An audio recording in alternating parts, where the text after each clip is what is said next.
Bon, je pense cette fois qu'on peut quand même parler de l'auteur. Ouais, c'est Morricone qui avait un petit peu avant qui travaille pour Léon.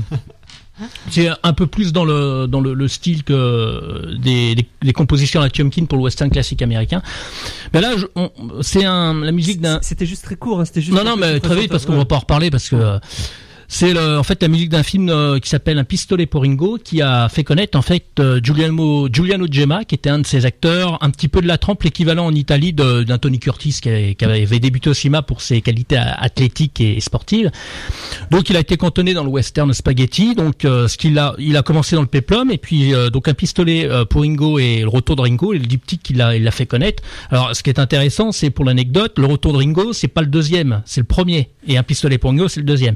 Et il y a une différence de ton entre les deux films. Il y en a un qui est beaucoup plus dramatique que l'autre. L'autre est plutôt sur le versant comique. Et ce qui est assez intéressant, c'est on a toujours entretenu un rapport entre le western spaghetti et la tragédie antique à l'italienne. Et ce qui est assez intéressant, c'est qu'en fait le synopsis a même été avoué par son réalisateur.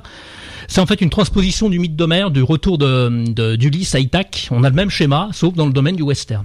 Et après, donc, Giuliano Gemma, donc, qui est décédé en un accident de voiture à 75 ans. Après, il a réussi à sortir un petit peu dans lequel il était cantonné, donc le western spaghetti. Et il a fait des films un peu plus ambitieux, je pense au Désert des Tartares, l'affaire Maury.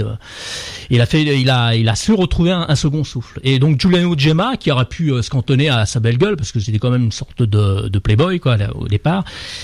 Il est surtout connu en Italie. C'est vrai qu'il y a beaucoup de ses films qu'on a pu redécouvrir sur le tard après grâce à la programmation du cinéma de midi, des choses pour des films plus intimistes.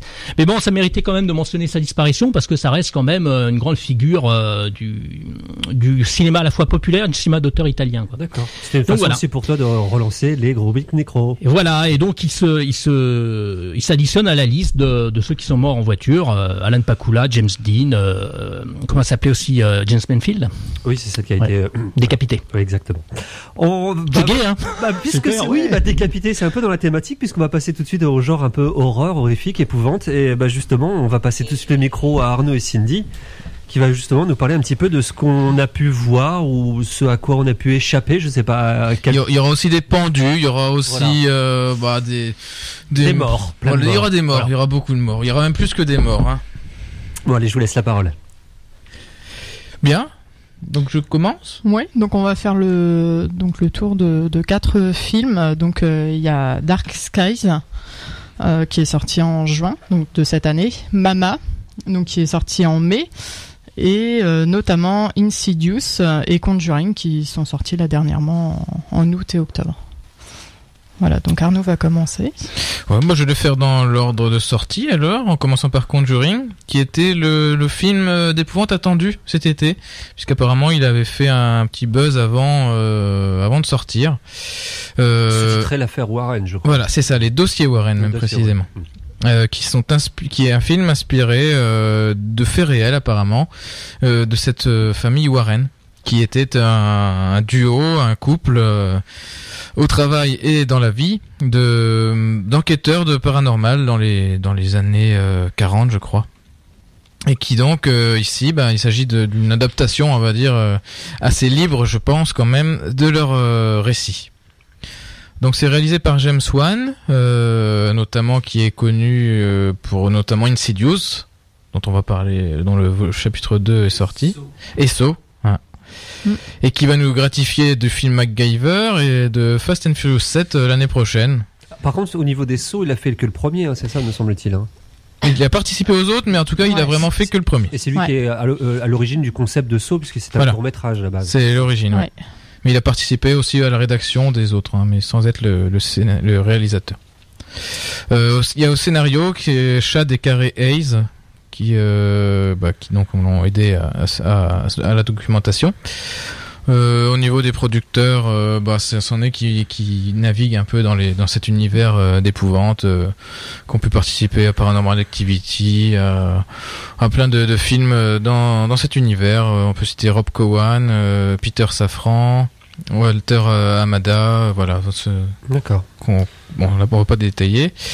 Au niveau des acteurs, des noms un peu reconnus. Acteurs, il y a Patrick Wilson, qui est un acteur fétiche, qui joue aussi dans Insidious. Ah oui, on se souvient surtout pour Hard Candy. Il y a Vera Farmiga, qui est sa compagne. Ah oui, alors là je vois un peu mon actrice. Ah, tu vois. Elle joue, c'est la copine de Matt Damon dans Les Infiltrés. Ah, c'est vrai. Et qui est nominée pour la Motel Bates, qui fait la série live. Voilà, donc ça nous raconte l'histoire. Justement, j'allais vous demander le pitch. Alors. Avec Tony, le pitch en une seule phrase. Non. Je vais me la refaire. Alors, donc, comme je disais, c'est un couple qui étudie les phénomènes paranormaux, qui sont souvent appelés par des personnes soit en détresse, soit très curieuses de savoir ce qui se passe, soit pour démonter un phénomène qui n'est pas paranormal et prouver que ce n'est pas un phénomène paranormal, ou pour aider, voire exorciser les victimes d'un réel phénomène spirituel. Et donc là, on va les suivre alors qu'ils vont commencer une nouvelle affaire à Harrisville, où un couple qui vient d'emménager avec ses enfants dans une maison qui était abandonnée depuis quelque temps déjà, va petit à petit subir les attaques d'esprits qui ont l'air d'habiter la maison depuis déjà quelque temps. Au début, ce sera évidemment que de simples objets qui bougent, et ensuite, ça va être vraiment des apparitions terrifiantes. Voilà pour le pitch. Et alors justement, donc qu'est-ce qu'il y a à retenir sur ce film ? Qu'est-ce que vous en avez pensé ? Eh bien, on va dire que c'est un peu la façon dont c'est tourné qui, honnêtement, depuis quelques années, le genre, ça marchait toujours sur les mêmes façons de tourner. Même façon de présenter les images, on montrait pas vraiment, on faisait un grand bruit pour faire peur et tout. Finalement, on avait plus peur à la fin. Et bien là, c'est que ça change un peu. C'est plus vraiment tourné caméra à l'épaule. Il y a ce côté un petit peu X-Files où ils essayent de démonter scientifiquement les phénomènes déjà. Et après, il y a le fait que là, dans cette histoire, malheureusement, ça va pas être qu'un seul esprit. Il va y en avoir tout un paquet, un peu plus dangereux, un peu plus épouvantables les uns que les autres, pour la famille en tout cas. Et il va y avoir toute l'histoire de ces esprits qui va être présentée petit à petit par ce couple Warren. Et qui vont donc essayer de trouver l'origine de tout ce mal qui apparemment a mis un peu le cirque dans la campagne environnante depuis déjà quelques siècles. Alors si je peux abonder dans ton sens, parce que ça fait partie peut-être des 2 films que j'ai vus dans la série que vous allez me présenter ce soir, c'est vrai que moi ce qui m'a surpris dans ce film, c'est justement on n'a pas l'usage des artifices, on va dire, sonores habituels, c'est-à-dire que tout d'un coup on met un grand coup de musique ou un grand coup de bruitage, on va dire extra-diégétique, donc qui fait pas partie en fait de ce que peuvent entendre les personnages pour faire peur aux spectateurs. Là par contre la surprise et l'effroi qu'il peut y avoir au niveau des bruits sont systématiquement des bruits qui sont des éléments en fait du film, qui se passent dans le film. Et c'est vrai que ça change un petit peu tout d'un coup la main qui apparaît ou les visages qui apparaissent en gros plan, c'est pas forcément le cas en fait dans ce film. Donc c'est vrai que ça change un petit peu comme tu le disais. Parce que là on sait qu'on va avoir peur, mais ça empêche pas de passer à côté quoi. On sait qu'il va se passer quelque chose quoi qu'il arrive, mais c'est ça qui fait que finalement ça marche mieux, c'est plus réel que. D'accord. Donc au niveau de la mise en scène, déjà un bon point en fait pour ce film. Voilà. Et au niveau du scénario, est-ce qu'on sort un petit peu des poncifs habituels, si je peux dire, ou est-ce qu'on sort un peu est-ce qu'il y a un peu d'originalité, quelque chose un petit peu différent? Oui, cet aspect un peu scientifique au début de l'histoire. Hein.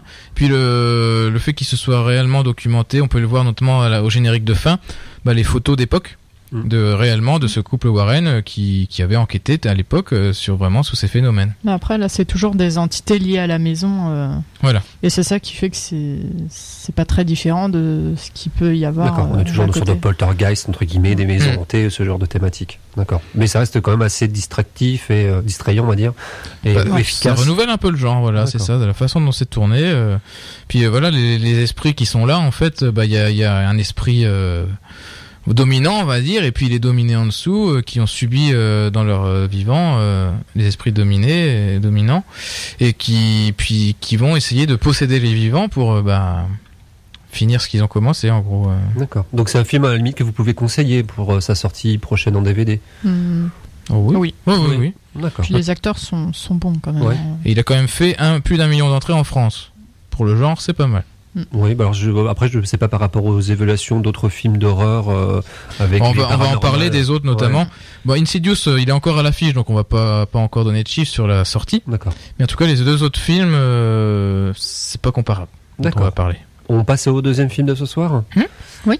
donc qui va être Dark Skies, donc qui est sorti en juin 2013, donc qui a été réalisé et scénarisé par Scott Charles Stewart, excusez-moi pour mon accent. Donc ce réalisateur, donc il est spécialiste dans les effets spéciaux, notamment donc il a travaillé sur Mars Attack, d'accord, sur Superman Returns, Pirates des Caraïbes, Die Hard 4 notamment, et Iron Man aussi. Donc bon, il est assez doué dans son genre. Et donc le producteur, nous avons donc Jason Blum, donc qui a travaillé sur Paranormal Activity, American Nightmare qui doit être encore à l'affiche, il me semble. Oui, qui est sorti récemment, oui. Et Insidious. Donc ce film a fait très peu d'entrées, 154 000 entrées. Peut-être par rapport à Conjuring, bon, qui a fait 13 millions. Le genre, c'est plus dans ces échelles-là, les films. 1 million d'entrées, un peu plus d'1 million. Donc voilà, c'est. Au niveau des acteurs, hein, on peut retrouver des gens un peu connus qu'on a déjà vu dans d'autres films. Les acteurs, on a Kerry Russell, Josh Hamilton. Oui, c'est pas forcément des noms en fait. Kerry Russell a été une actrice de série, je crois. D'accord. Mais ouais. Bon, après, oui, pas de grands noms en tout cas qu'on puisse identifier en fait au premier regard. Si, on les connaît un peu, on les a vus. Ouais, voilà, c'est plus dans les séries, je pense. D'accord. C'est plus des seconds. Moi, j'avais déjà vu quelque part. D'accord. Pour ce qui est de l'histoire, alors. Pour ce qui est de l'histoire, assez basique. Donc là. Ça démarre avec une famille, donc la famille Barrett qui est assez conventionnelle. Donc voilà, il y a le père, la mère, les enfants, donc un adolescent et le frère cadet. Donc après les problèmes de famille, donc le père qui a perdu son emploi, le gamin, l'adolescent qui a des problèmes avec les filles. Voilà, donc ça démarre de là et d'un coup on va avoir donc des mystérieux rôdeurs qui vont arriver donc à la nuit, enfin qui vont apparaître la nuit et qui vont s'introduire dans la maison seulement, et donc ils vont jouer des tours assez mystérieux dans la maison. Donc enfin c'est bon, après il y a différentes choses et ça s'accentue au fil des nuits qui passent, voilà. D'accord, on est plus moins dans la thématique de l'épouvante, on va dire des phénomènes paranormaux, et plus on va dire dans une sorte de thriller ou du moins de slasher movie dans ce genre-là. Où il y a des éléments un peu mystérieux qui s'imbriquent quand même. En fait, on va penser dans un premier temps plutôt à comment dire, une maison un peu hantée, enfin. D'accord. Plutôt des esprits quoi qui arrivent. Voilà, enfin pour moi ma première impression c'est ça. D'accord. Après donc bon c'est vraiment les apparitions qui vont s'accentuer et puis enfin comment dire. À la fin, on va être surpris. Après, j'ai pas envie. Je veux pas trop révéler non plus tous les éléments du film. Parce que on va s'apercevoir que c'est pas des. D'accord, donc il y a quand même des éléments un peu, on va dire. Moi, ça me dérangerait pas d'en parler, vu qu'à mon avis, il a pas marché tant que ça, et peu de monde va le regarder. Hein. Bah, si ça peut te donner envie de le voir, on ne sait jamais. Bon bah, je le dis alors. Oui, parce que c'est le seul truc qui fait que ça change. Qui fait que ça change, oui. En fin de compte, on va s'apercevoir que c'est des extraterrestres. Ah oui, d'accord. Ah oui. Voilà, c'est pour ça lie vraiment, voilà, les esprits, la maison hantée, enfin, et les extraterrestres à la fin. Et c'est bon, c'est vrai que là, on s'y attend pas, on pense pas que c'est des extraterrestres et qui, en fin de compte, vont embarquer le jeune garçon. D'accord. Donc, au lieu d'avoir des fantômes, on a des extraterrestres qui font le rôle en fait d'esprit frappeur dans une maison hantée, si j'ai bien compris, ou de cas qui font un peu les mêmes types de phénomènes. C'est ça. Ouais. D'accord. Oui, bon, d'accord. Exactement. C'est pour ça qu'on s'attend pas à des extraterrestres en fin de compte. Mais après, bon, ça change pas par rapport à d'autres histoires où on a toujours ces mêmes problèmes, enfin où c'est toujours les entités qui vont kidnapper le garçon de la famille, quoi. Enfin, c'est toujours et ça se termine là-dessus et c'est bien dommage. Enfin, ce côté un peu fin ouverte qui laisse. D'accord. Ouais, ouverte à une suite. Ouais, parce que c'est ça en fait que vous retenez principalement dans ce film, c'est justement ce côté un peu justement différent au travers de la présence, on va dire de. Ouais, mais en même temps, c'était leur excuse pour refaire un film. Pour refaire un film. Le côté fin ouverte. Bah non, le côté extraterrestre. Ah, d'accord. Sinon, il l'aurait pas fait. Parce que ça aurait déjà été vu auparavant. Bah, en fait, quand on voit Paranormal Activity, on a l'impression que c'est exactement la même chose, sauf qu'ils ont remplacé la fin, donc par des extraterrestres qui enlèvent le gamin, quoi. C'est exactement pareil. C'est filmé de la même manière. C'est filmé par des caméras de surveillance. Ah, d'accord. Voilà. Déjà dans le film. On va préciser, d'accord. Voilà. C'est les caméras de surveillance qui ont été installées pour étudier, voir ce qui se passait dans le film, dans la maison. C'est dommage, j'ai pas le budget alloué pour. Ah, mais je trouverais peut-être J'aurais bien voulu voir, mais à mon avis, il doit pas être très élevé. Non, ils ont filmé vraiment avec peu de moyens, mais vraiment c'est dommage de faire un copier-coller du film et on va dire tiens, si on changeait, on mettait des extraterrestres. Mais... Donc sachant quand même que derrière, vous disiez en fait qu'il y a quand même pas mal d'équipes en fait de gens qui ont participé à Paranormal Activity, donc c'est normal que plus ou moins ils essaient un petit peu de recycler le genre. Ouais, mais c'est dommage. Hein. Alors, déjà, alors à part cette histoire de fin, un petit peu on va dire de éléments un petit peu inédits dans le genre, qu'est-ce que vous avez retenu sur le film? Qu'est-ce qui vous intéresse? Rien de spécial, parce que la famille est basique, enfin. Ouais, ce que je disais tout à l'heure, assez conventionnel, donc il y a rien d'extraordinaire par rapport à ça. Après, ça arrive un peu comme un cheveu sous la soupe. Enfin, c'est. Puis c'est vraiment exactement pareil, voilà. Donc il y a aucune surprise au niveau, par contre, de la narration, voilà. C'est. D'accord. Parce que là, je regardais en même temps le casting pour regarder justement si c'était des gens qui étaient connus. C'est vrai que c'est des têtes que je connais, mais que je pourrais pas forcément identifier. Voilà, c'est ça. Le seul qui est connu, c'est plus J.K. Simmons, qu'on a pu voir en fait, voilà, qui est maintenant un peu connu pour avoir fait comment ça s'appelle dans Spider-Man, le rédacteur en chef, qu'il a fait plein de rôles aussi dans Oz aussi, la série Oz, qui est mémorale. Et dans Juno aussi, le père de Juno, et c'est vrai. Donc voilà. Donc finalement un film pas forcément à retenir, si ce n'est peut-être sur un petit retournement de situation en fait à la fin, mais peut-être trop, on va dire, dans du déjà vu. Mais qui est assez maladroit quand même. Voilà. Et puis surtout, si ils utilisent le même procédé en fait que Paranormal Activity avec les caméras de vidéosurveillance, c'est peut-être un peu trop redondant. Puis c'est vraiment mal fait à la fin. Enfin voilà, on a vraiment les extraterrestres qui arrivent, hop, qui prennent les gamins dans une lumière. Un peu comme dans les vieux films. Comme dans X-Files, voilà, comme Mulder qui se fait kidnapper sa sœur. D'accord. C'est une conspiration extraterrestre qui est démontrée à la fin, tout ça, par un fou qui est fan des extraterrestres. À la fin, ils vont quand même lui poser des questions pour dire on a déjà vu, il y a des symboles bizarres sur notre maison. Et il dit mais vous êtes envahi par des extraterrestres qui vont vous mettre la pression et qui vont vous emparer de l'un d'entre vous. Mais personne va les aider en fait. Ah bah non. Mais c'est dommage parce que seuls livrés à eux-mêmes avec les extraterrestres. Mais l'idée était pas mal à la base, c'est-à-dire reprendre les codes du genre du film, on va dire, de poltergeist ou de maison hantée pour finalement un peu légèrement les détourner pour finalement des enlèvements extraterrestres. Bah ouais. Ça aurait pu marcher s'il n'y avait pas eu d'autres films comme ça avant, quoi. Ah bon. Troisième film de ce soir. Insidious chapitre 2, qui est sorti le 2 octobre, donc qui est encore à l'affiche. Qui est toujours par James Wan, donc qui a toujours fait les mêmes films que lorsque j'en ai parlé pour Conjuring. Au scénariste, il y a Leigh Whannell qui l'avait aidé sur Saw. Producteur Jason Blum, donc qui a fait Paranormal Activity, American Nightmare. Et pour rappeler, Insidious 1, qui est sorti il y a à peu près un an. Qui racontait l'histoire de Josh, son épouse, de leurs enfants, et qui avait emménagé dans une maison et qui, d'un seul coup, voit leur fils aîné tomber dans le coma. Et ils vont apprendre que ce jeune fils avait un pouvoir paranormal qui est de pouvoir sortir de son corps, d'avoir un genre de projection astrale, et qui malheureusement est allé trop loin et a ramené des esprits avec lui. D'accord. Ces esprits qui vont leur mener la vie dure. Ils vont apprendre que changer de maison, malheureusement, ça suffit pas puisque c'est pas la maison qui est tentée, c'est l'un d'eux qui est tenté. D'accord. Et donc, voilà, les esprits vont se rapprocher d'eux pour essayer de s'emparer du corps du gamin pour pouvoir s'incarner à nouveau. Et ça, c'est le premier film. Voilà, c'est le premier film. Et donc, du coup, le père va apprendre que dans son enfance, s'il avait eu le même don, et il va partir à la recherche de son fils pour essayer de le ramener dans son corps. Mais malheureusement, à la fin de ce film, c'est lui qui se fait expulser de son corps, le père, et qui est remplacé par un esprit qu'il avait justement embêté dans sa jeunesse. Donc et lui, il se retrouve coincé. Il se retrouve coincé dans le monde, dans le monde astral.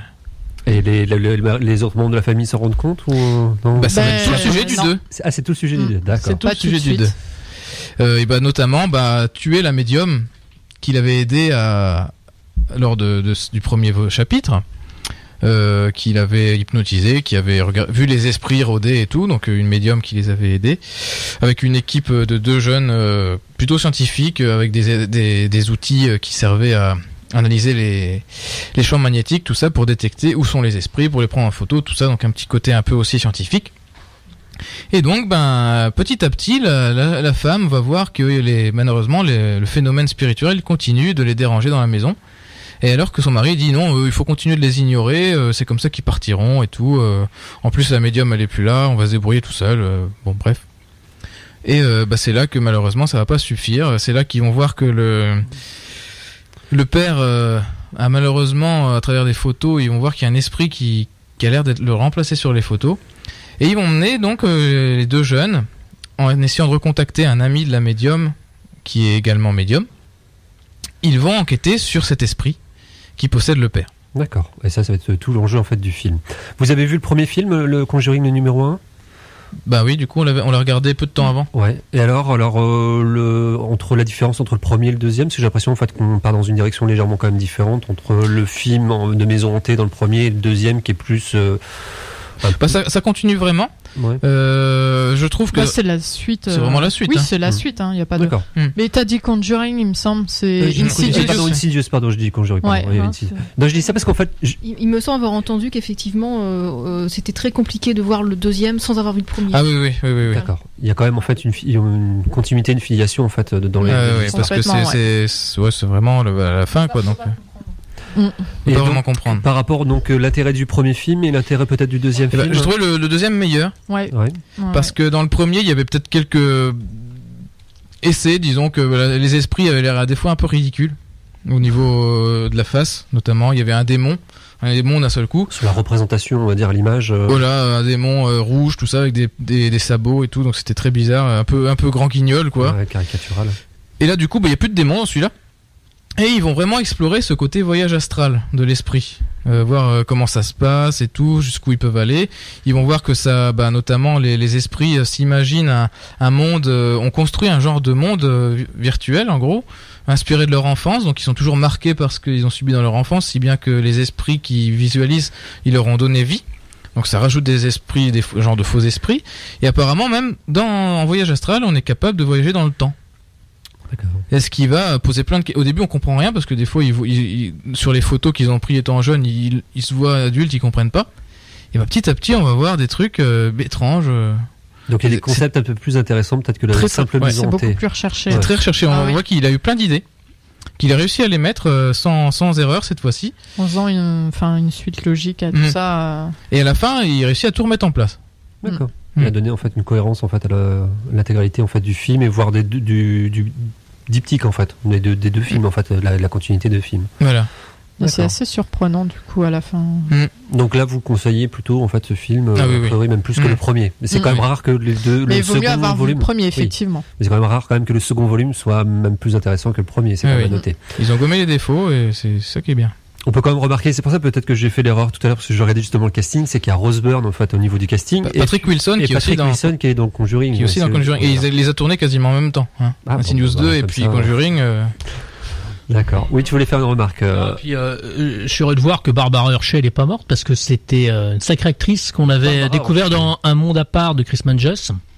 Mais elle est aussi l'héroïne, le premier rôle d'un film moi qui m'avait flippé, un des premiers films d'horreur que j'ai dans la tête, c'est L'Emprise.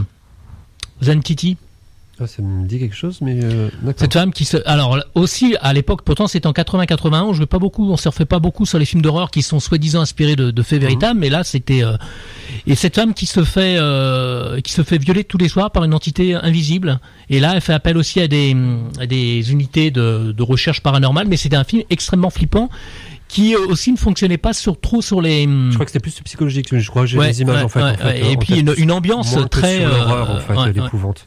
D'accord. On va continuer tout de suite et même finir avec le dernier film de ce soir pour donc les thématiques des films d'épouvante estivale. Donc avec, me semble-t-il, ça y est, j'ai oublié. On a fait Conjuring, on a fait Insidious, on a fait Dark Skies. Donc le dernier, c'est Mama. Voilà, c'est ça. Voilà. Exactement. Mais qui est sorti en mai quand même. Donc, oui. Donc qui a été réalisé par Andrés Muschietti, un peu comme qui va a priori prendre les rênes de la nouvelle version de La Momie. D'accord, ils vont refaire encore un reboot à la momie. Voilà, ouais. On apprend des mauvaises nouvelles tous les soirs. Ah, d'accord. Ouais. Juste Et peut-être donc, précision, c'est qu'il était aussi le réalisateur en fait du court métrage Mama, qui a aussi servi d'inspiration un peu comme Saw en fait à ce long métrage. Et donc oui, alors, au niveau des acteurs ou de l'histoire. Au niveau des acteurs, donc on a Jessica Chastain, Nicolas Coster-Waldau, Megan Charpentier. Alors Nicolas Waldau qu'on peut voir en fait, qu'on a pu voir maintenant dans pas mal de films, je pense à La Chute du Faucon Noir, mais il jouait pas mal de second rôle, mais on connaît maintenant peut-être surtout pour son rôle dans la série télé Le Trône de Fer, et puis Jessica Chastain, je pense qu'on est inutile d'en parler puisque maintenant dorénavant je pense qu'elle a quand même un rôle, oui, on voit tout de suite Florent qui sourit, oui, on l'a vu pas mal dans des gros rôles en fait récemment. Alors le film en lui-même. On peut noter le producteur quand le même. producteur, oui. qui est Guillermo del Toro, Oui. qui a travaillé sur Pacific Rim, Hellboy 2, Le Labyrinthe de Pan.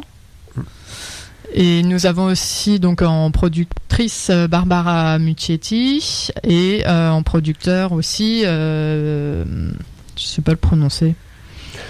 Un petit peu d'aide. Miles Dale. Ouais, voilà. J'ai Miles Dale. Donc qui a fait aussi Carrie et la Vengeance. D'accord, c'est le reboot. Carrie et la Vengeance, c'est Oui, le prochain Carrie, oui, voilà le prochain, reboot. voilà. D'accord. Et scénario, donc Nell Cross. Voilà. Et du coup, donc, alors ce film, donc Mama, a reçu quand même des prix. Hein. Il a fait 277 000 entrées avec un budget de 15 millions. D'accord, le double d'un film qui avait déjà très bien marché, Conjuring. Conjuring, il a fait 1 million d'entrées. Hein. Ah, pardon, oui, j'ai compris 100, pardon. Oui. 1 million, mais là, 15 oui, millions, vas-y, quoi. excuse-moi. Enfin, 270. Je m'entends là? Oui, c'est tu bon. veux, oui. Non, mais juste pour revenir juste sur Conjuring et James Wan en particulier, c'est que Conjuring et donc Insidious 2, il a quand même réussi le pari, James Wan, en tout cas au box-office France, c'est de mettre le premier en tête du box-office, donc Conjuring, et de mettre, je crois, dans le troisième, je me demande si c'est pas Insidious. Justement, il avait 2 films, et c'est vrai que James Wan, c'est pour ça qu'il est autant demandé avec Fast and Furious, etc. C'est qu'il arrive quand même avec 2 films à en foutre 2 dans la tête du box-office, quoi.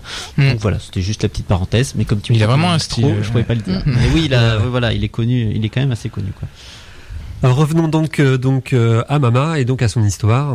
Et donc son histoire, donc c'est l'histoire d'enfants abandonnés, donc suite à la mort des parents qui sont morts assez mystérieusement. Et donc les 2 filles, elles vont grandir donc dans la forêt, dans une cabane avec les animaux. Donc elles vont être toutes petites. Alors je ne sais plus leur âge exactement. Alors il y en a une qui doit avoir 10 ans, peut-être 9-10 ans, et l'autre qui est plus petite, qui doit avoir 4-5 ans. Quand on les retrouve. C'est 2 jeunes filles. Et donc elles vont grandir donc dans la forêt durant 3 ans. Et donc c'est l'oncle qui va. Donc elles vont être retrouvées au bout de ces années, et l'oncle, donc le frère du père, va les reprendre donc chez lui. D'accord.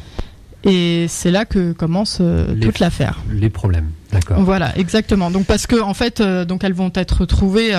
Donc là, elles marchent à 4 pattes en fin de compte, parce qu'elles n'ont aucune éducation. Elles se comportent comme des animaux. D'accord. Ouais, c'est un peu l'enfant sauvage. Voilà, oui, des enfants sauvages. Voilà, exactement. Et donc là, elles vont rentrer dans la nouvelle maison de leur oncle, et elles vont se mettre à parler au mur, à se comporter comme des animaux, et elles vont faire très peur, notamment à la compagne de cet oncle.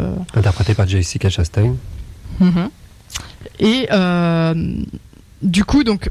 Mama, en fait, c'est peut-être pas trop révélé sur qui est Mama, mais on l'a vu dans la bande-annonce. Ça se voit dans la bande-annonce, donc je peux le dire. C'est un fantôme. C'est en fait une âme en peine. Donc qui est assez hideuse, faut le dire, et donc qui va arriver qui va suivre les gamines en fait dans la maison, et on va s'apercevoir que c'est elle qui s'occupait en quelque sorte des enfants. D'accord. Donc il y a un lien entre les enfants et cette entité. Voilà. Et donc cette entité les a adoptés, les a adoptés et va les suivre dans cette maison, et c'est là parce que les enfants en fait sont attachés à cette entité, hein. Pour elles c'est leur maman en fait, et du coup elles vont communiquer avec elle, tout ça, et c'est l'oncle et sa femme qui vont s'apercevoir de choses étranges, qui vont entendre des bruits, qui vont voir les gamines se comporter, enfin c'est pour ça ils vont voilà, qui va parler au mur, enfin, et là donc ils vont s'apercevoir qu'il y a une entité, qui a ce fameux fantôme. D'accord. Alors qu'est-ce que vous avez retenu du film? Qu'est-ce que vous avez aimé dans ce film ou pas? Qu'est-ce que vous retenez sur ce film? Qu'est-ce qui le différencie peut-être des autres? Moi, ce que je retiens, c'est notamment le fantôme, l'entité, qui a en fait, qui a une histoire, qui a été hantée qui est hantée par la maternité. Donc, parce qu'elle a été privée de ça. Très tragiquement, de son vivant, et c'est pour ça qu'elle se comporte de cette manière avec ces jeunes filles. D'accord, donc ce que tu retiens en fait, c'est le côté intéressant en fait, on va dire l'entité qui est pas juste un fantôme qui vient embêter les gens, c'est qu'il y a une psychologie derrière. Elle est attachée, et on comprend pourquoi elle est attachée. Et elle est presque attachante. Et elle est presque attachante malgré qu'elle soit vraiment hideuse, moche, et. Faut pas se la mettre à dos. Mais elle est méchante, forcément, c'est avec l'oncle l'oncle et la femme, quoi. Parce que elle a peur aussi que la femme s'approprie ces jeunes filles, quoi. Et au niveau de la réalisation, des choses un petit peu qui. Après, c'est. La photo, l'image.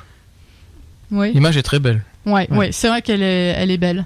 C'est assez noir, c'est un monde assez noir. Mais après, c'est l'entité, c'est vrai qu'elle arrive souvent comme ça d'un coup, et elle fait peur vraiment d'un coup. On est souvent. Au début, elle fait peur, vraiment d'un coup. On a vraiment des sursauts, pendant le film, et surtout au début où. C'est un peu comme dans beaucoup de films, où ils font apparaître d'un coup une main, des cheveux, à la japonaise, les cheveux à la japonaise, du mur ou du sol, et bon, ça vraiment ça fout les jetons, quand on. Puis la deuxième moitié, c'est plus pareil, parce qu'on la voit vraiment en entier. Voilà.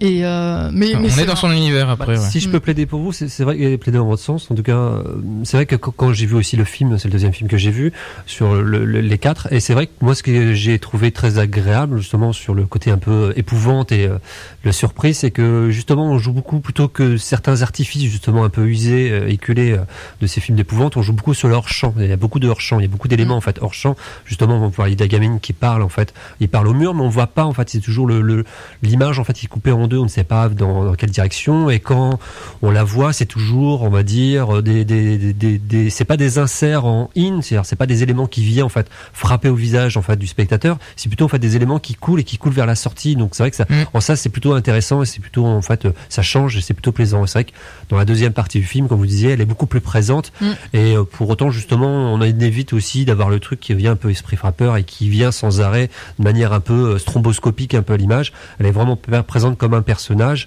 C'est vraiment un personnage. Et c'est vrai que les effets spéciaux qui sont faits en fait dessus sont assez impressionnants. Je suis désolé parce qu'il est déjà 21h15 et on a un petit peu dépassé. Je vais juste, alors avant peut-être qu'on va refaire un petit tour des 4 films, et pour nous rappeler si vous avez envie les titres, et puis si vous nous les conseillez ou pas pour lors de leur sortie DVD. Je pense juste aussi à ça par Mama, s'il y avait aussi le générique, parce que je pense aussi en termes de petits défauts, en termes de film d'animation un petit peu, parce que c'est vrai que le générique est en fait avec le dessin des enfants. Oui, et c'est vrai qui est très intéressant, parce que comme on a pu voir dans d'autres films, c'est vrai que ce générique qui dure 2 minutes permet de retracer justement les 3 ans, les 4 ans en fait des gamines, et en plus il y a tous les éléments dans les dessins d'enfants et dans ce générique pour comprendre en fait tout ce qui se passe par la suite. Donc si on regarde bien déjà en fait le générique, on comprend en fait toute l'histoire. Donc ça aussi c'était plutôt intelligent et plutôt malin. Alors pour revenir donc sur les 4 films que vous avez évoqués ce soir, et pour vous donner on va dire votre avis là-dessus, donc il y avait Conjuring, me semble-t-il, en premier. Conjuring, oui. Alors recommandé. Ah oui, recommandé, oui. Parce que ça change un peu la façon de faire de ces films. D'accord, Cindy, même avis. Oui. D'accord. Le deuxième film de ce soir, c'était Dark Skies. Donc sur l'enlèvement d'humains par des extraterrestres. Alors, votre avis là-dessus? À éviter, d'accord. Voilà. D'accord. Assez maladroit. Donc, pas à conseiller pour sortie DVD. Le troisième, Insidious, deuxième partie. Chapitre 2, oui. Alors, pareil, là, ça renouvelle vraiment le genre, je trouve. On renouvelle vraiment. Ah oui, oui. D'accord. Donc là, c'est vraiment à conseiller, mais en ayant vu les premières parties. Oui, pour voilà. comprendre. Mais ça vaut vraiment le coup de regarder le premier et ensuite de s'attarder sur le deuxième. D'accord. Et le dernier film donc, de ce soir, c'était Mama. Alors, votre avis, Cindy? Moi, je suis conquise. Conquise, à ce moment-là. Oui, c'est très bien. Il sort de l'ordinaire, celui-là, vraiment. Ouais. D'accord. Et puis, les images qui sont très belle photographie, a priori. Assez belle. D'accord. Bon, merci. Voilà. Merci pour votre première chronique. On vous retrouvera peut-être le mois prochain ou dans quelques semaines pour une nouvelle chronique. Alors, on verra pour la surprise. Sûrement lié aussi un petit peu à l'actualité. Et puis, merci. Puis là, on va s'écouter un petit extrait, un autre BO choisi par, comment on s'appelle, Jackie. Je ne dis pas, mais je pense que vous allez reconnaître puisque je vois le titre en même temps. Donc, tu vois, tu essaies de me faire des surprises, mais moi, je les vois les titres, moi, de toute façon. Donc, on va s'écouter ça et puis on se retrouve tout de suite après avec la suite de l'émission et probablement le premier film de ce soir qui va être La vie domestique. À tout de suite.